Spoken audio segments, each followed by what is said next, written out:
Alors frangin, bien ou quoi, c'est Oda? Oublie pas de lâcher un pouce bleu et n'oublie pas, la piraterie n'est jamais finie. Yo la team OPC Blue et cette fois on se retrouve pour traiter du cas Sanji, le Vinsmoke le plus puissant, l'expérience réussie de Judge, Jaji, le Vegapunk au rabais. Alors dans ce sujet qui fâche, on va parler de l'évolution de Sanji. Et pour l'instant ce n'est pas une évolution positive, plutôt une déchéance, volontaire ou involontaire de la part d'Oda, temporaire ou non. Sanji a intégré l'équipage des Mugiwara pendant l'arc Baratier, et dès le départ il a été perçu comme l'un des membres les plus puissants de cet équipage, avec Zoro et Luffy, d'où le nom Monster Trio. Certes, c'est une invention de la part des lecteurs, mais il y a une volonté de l'auteur de mettre en avant, d'isoler Luffy, Sanji et Zoro d'un niveau puissance du reste de l'équipage, créer ce trio qui reste au-dessus. Ce sont les trois personnages les plus charismatiques de l'équipage qui affrontent les trois boss. Arlong, Octo, Kurobi, Mr. Zero, Mr. One, Mr. Two, Lucci, Kaku, Jabura.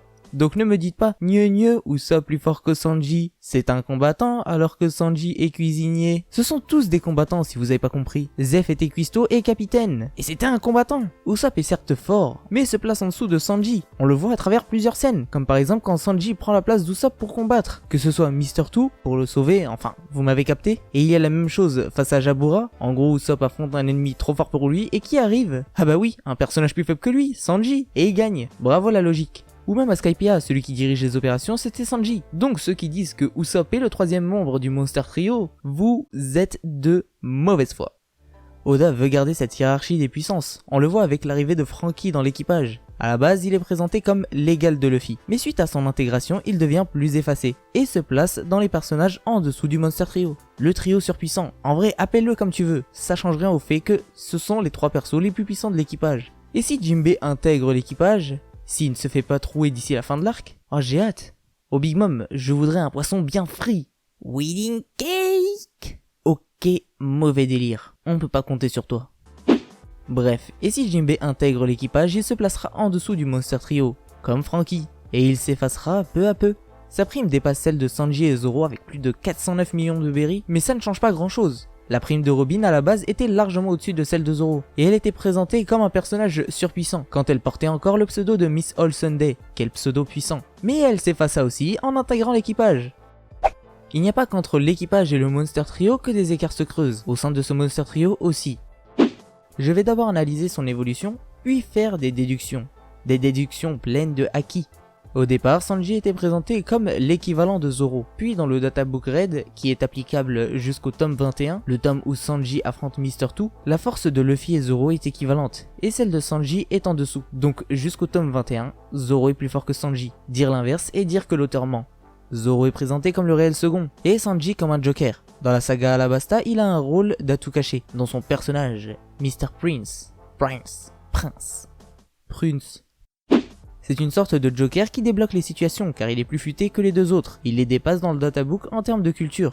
Il les a sauvés à Little Garden, puis les a sauvés à nouveau à Alabasta. Sanji s'impose dans le Monster Trio en prenant part au combat face à Mr. Two, le troisième homme du Baroque Works, et en faisant preuve d'un esprit chevaleresque. Après cet arc, Zoro a une prime mais pas Sanji. À Skypiea, Sanji et Zoro gagnent face à des prélats, et ont perdu tous deux face à Ener. Sanji dans cet arc a à nouveau montré son esprit chevaleresque, et Zoro a eu son power-up. Et c'est à partir de là que ça devient intéressant. À partir de Water 7, pour moi, sa place au sein de l'équipage fut modifiée. Oda, voyant que l'écart de puissance s'est creusé entre Zoro et Sanji, depuis l'arc Skypiea, a remanié tout ça. Sanji garde son côté sauveur, plus futé que les deux autres. On le voit quand Sanji se retrouve dans le train des mers, et part en éclaireur tout en prévenant le reste de l'équipage. Mais en plus de ça, en plus de ce côté sauveur futé, Sanji montre une parcelle de sa réelle puissance. Quelle puissance, quel homme, quelle mèche blonde. À cet instant, pour moi, en termes de force brute, je ne dis pas qu'il aurait gagné dans un combat singulier avec les deux autres, mais en termes réels de force brute, Sanji était le perso le plus puissant de l'équipage. Pourquoi je dis ça? Est-ce que je suis devenu fou? Oui peut-être, mais c'est pas pour ça. Non, car Sanji a réussi à briser le Tekai de Bluno, ce qui est ouf, car Luffy par exemple à Water 7 n'a rien pu faire face au Tekai de Bluno, et Zoro n'a même pas pu briser le Tekai de Lucci. Dans cette action, alors qu'aucun des trois n'a montré son power-up, Oda a placé en termes de force brute, Sanji au-dessus des deux autres. Le databook Red à ce moment n'est plus d'actualité. Celui qu'on peut utiliser est le databook Yellow, qui dit qu'en termes de puissance, Luffy est égal à Zoro. Donc dans un combat, il y aurait égalité. Mais moi je ne parle pas de combat, ou de puissance, je parle réellement de force brute. En plus de ça, Sanji n'a pas brisé n'importe quel Tekai, c'est celui de Bluno. Le deuxième expert en Tekai du Cypher Pole. L'autre expert en Tekai du CP9 n'est autre que Jabura.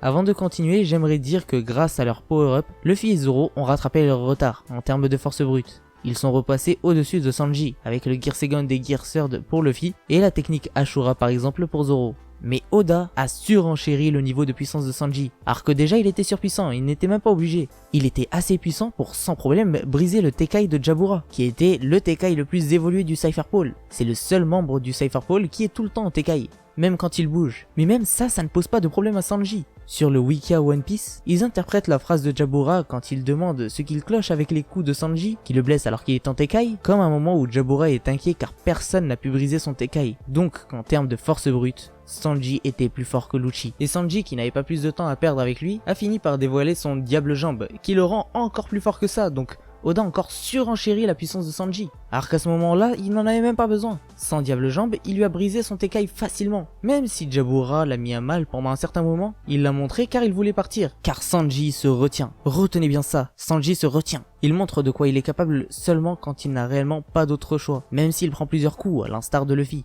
Il montre son évolution qu'au pied du mur. Et là, le pied du mur était le manque de temps, pas le manque de force. À la fin de cet arc, Sanji garde son côté futé, avec le plan de la porte. Mais, et oui il y a un mais, l'évolution qu'il a par la suite est une déchéance pour moi.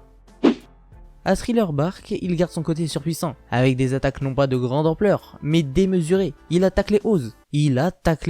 C'est pas possible, l'action était grandiose, et montre sa réelle force. Il fait preuve d'énormément d'ingéniosité en décelant les capacités d'Absalom. Il garde son esprit chevaleresque quand il veut sauver tout le monde, mais Zoro lui met un stop, car c'est lui le second, c'est lui le responsable. Mais niveau force, à partir de là, Sanji a régressé. À partir de Thriller Bark, entre le moment où il attaque les Oz et Sabaody, j'ai l'impression qu'il y a une régression de fou. C'est pas possible. Il tacle Oz, dans l'arc d'après, il réussit pas à briser un pacifista. Pour Zoro, à la limite, je comprends. Il était blessé à ce moment-là. Mais pour Sanji, c'est incompréhensible. Un coup, tu balais une légende, un coup, tu ne brises pas un cyborg. Pourquoi? Heureusement qu'il garde son côté chevaleresque. À partir de là, il y a eu un entraînement sur que d'étraves, où certes il a développé sa cuisine, mais surtout a gagné en technique et en force. À la base, l'ellipse était là pour ça. Mais certains vont dire Sanji ne s'est pas entraîné ou s'est entraîné moins que les deux autres, car c'est Ivankov qui l'a aidé et pas Rayleigh ou Mihawk. L'entraîneur pendant l'ellipse c'était pas ça le plus important, c'est un prétexte, un personnage qui colle pour nous lecteurs. Sachant que pour Sanji, le fait que ce soit Ivankov relevait plus du gag qu'autre chose. Ce qui comptait, à la base, c'était l'entraînement lui-même. C'était un prétexte pour leur donner un power-up. Bref, Sanji a gagné en force brute et en technique. On le voit lorsqu'il utilise des techniques du Rokushiki que le Cypher Pole, les adversaires des révolutionnaires, utilisaient. On l'a vu avec le Skywalk ou encore le Solo.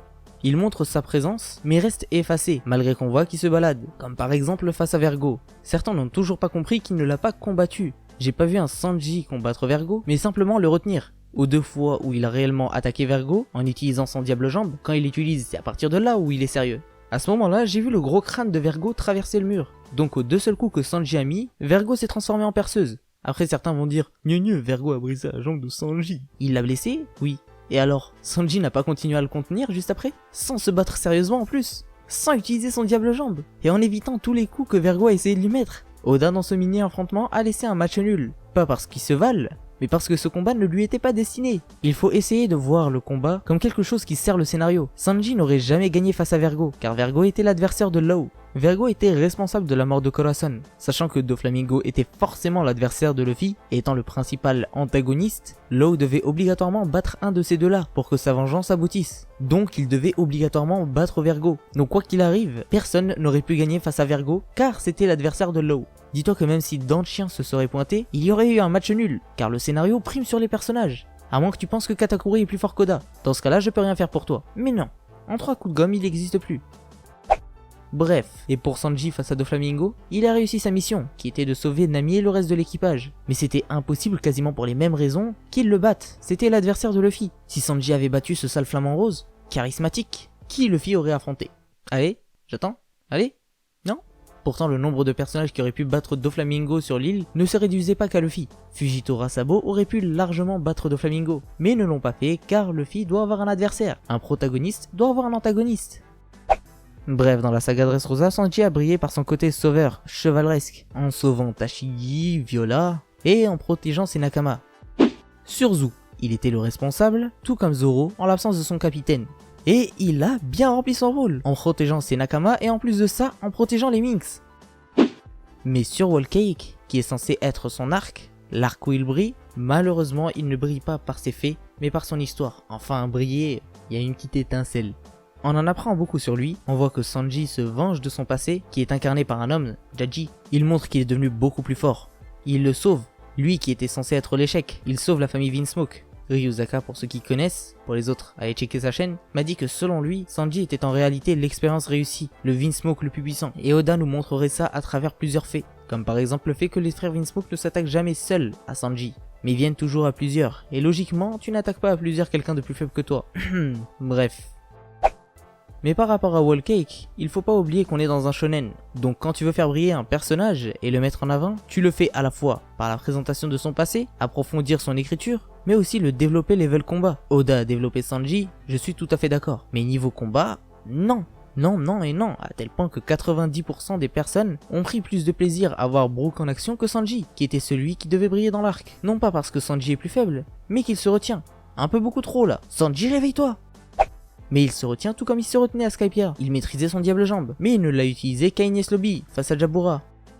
Il aurait pu briller niveau combat, mais Oda s'est plus attardé sur son côté culinaire. C'est dur de mettre en avant un personnage avec de la cuisine, sachant qu'on s'attendait tous à un combat de fou, vu la puissance du Yonko Big Mom. Mais non, tout ce qu'on a eu c'est ce putain de wedding cake. C'est comme si dans Naruto tu aurais résolu le problème Pain avec Ichiraku, qui lui dit « Hé Pain, tu veux un bol de ramen XXL et tu laisses Konoha tranquille ?» Et Pain qui lui dit « Wedding ramen !» Bon, vas-y, on est d'accord, c'est rincé. Par rapport à cet arc, il y a aussi le Katakuri. Vous vous rappelez, hein, ma vidéo, Sanji va tuer Katakuri. Ouais, beaucoup se moquent de moi pour ça. Mais il faut se rappeler que la quasi-totalité des personnes disaient que Ichiji allait battre Katakuri. Hein, vous vous rappelez? On a vu ce que ça a donné pour Ichiji. Il a juste perdu une centaine de vertèbres. Mais pour Sanji, il n'y a rien eu. Donc oui, je maintiens, Sanji aurait pu battre Katakuri. Quand je dis qu'il aurait pu le battre, je ne veux surtout pas dire que Sanji est plus fort que Luffy, mais qu'en étant plus faible que son capitaine, il aurait pu battre Katakuri grâce à son point fort qui est le haki de l'observation. Luffy l'a dit clairement. Katakuri lui a posé des problèmes, non pas par son fruit, ni sa force, ni sa vitesse, mais par son haki de l'observation. Sanji de base étant spécialisé dans le haki de l'observation, c'est Oda qui le dit donc il n'y a pas à avoir de débat dessus, il n'aurait de base pas eu autant de difficultés à affronter Katakuri que Luffy. Donc l'auteur aurait pu se servir de cet élément pour faire que Sanji gagne. En tout cas, dans la seule friction qu'il y a eu entre ces deux personnages, Sanji, grâce à son haki de l'observation, a esquivé le coup de Katakuri avec une facilité déconcertante. Et le fait que le haki augmente pendant le combat me laisse penser que celui-ci aurait pu dépasser Katakuri, niveau haki de l'observation. Et il est possible que sans ce combat, un jour il le fera. Bref, c'est pas parce qu'il aurait moins galéré que Luffy qu'il est plus fort que lui. Usopp a pu gagner face à Perona, pas Zoro. Est-ce que Usopp est plus fort que Zoro? Non, bah voilà. Alors Sanji est dans sa phase sous-exploitée, mais ça ne fait aucun doute qu'à l'avenir Oda va développer Sanji, en tout cas je l'espère. On voit que celui-ci se baladait un peu sur Whole Cake, on l'a surtout vu face à Oven. Son problème lorsqu'il était face à Oven c'était même pas est-ce que je peux lui faire mal, c'est est-ce que je peux lui faire mal sans qu'il me voie. Et Oven c'est pas n'importe qui. Après j'ai vu certaines personnes ont dit oui mais il attaquait Oven dans l'angle mort. Mais non, dans One Piece ça n'existe pas l'angle mort. À partir du moment où t'as du haki de l'observation, l'angle mort n'existe pas car tu ressens tout ce qu'il y a autour de toi. Et Oven vu sa prime, j'espère qu'il a le haki de l'observation. Mais bon, on voit tous les haters de Sanji sur le net dire que Usopp est plus fort que lui, se croyant intéressant. Mais ils retourneront sûrement leur veste quand Sanji va développer sa réelle puissance. Hein? On se rappelle bien de ceux qui disaient qu'il n'y aurait pas de combat dans cet arc car c'était un arc de sauvetage. Là je suis un peu méprisant. Bref, si Oda ne développe pas Sanji d'ici la fin de l'arc, il le fera sûrement dans l'arc suivant, comme il l'a fait à Water 7. Mais ce qui est dommage, c'est qu'il ne l'ait pas fait dans cet arc qui était censé être l'arc où Sanji aurait brillé. Pour Sanji d'ici la fin de l'arc, comme par exemple face à Oven, ou alors dans l'arc suivant, par exemple Wano Kuni, il développera sûrement le haki des rois. J'en vois venir me dire « Oui, mais ça touche une personne sur 1 milliard !» On a vu que Oda est plus ou moins en train de banaliser le haki des rois. Enfin, pas le banaliser, mais le donner à plus de personnes, plus d'individus, comme par exemple Don Shinjao ou Hancock. Ils l'ont, et pourquoi pas Sanji? En plus, dans l'équipage de Roger, le nombre d'utilisateurs de haki des rois n'était pas limité à 1 ou 2. Et à ce moment-là, faudra pas parler poneglyph. Voilà, cette vidéo est terminée, j'espère qu'elle t'aura plu. Like-moi cette vidéo et partage-la, si elle t'a plu bien sûr. Donne-moi ton avis sur les points que j'ai évoqués, ceux avec lesquels tu es d'accord et ceux avec lesquels tu ne l'es pas. Rejoins-moi sur Snap, Twitter, Discord, Facebook. Ciao la team, et oublie pas, le One Piece existe. Blue Kaizoku sur côté Oye. Blue Kaizoku sur côté Oye. Blue Kaizoku sur côté Oye.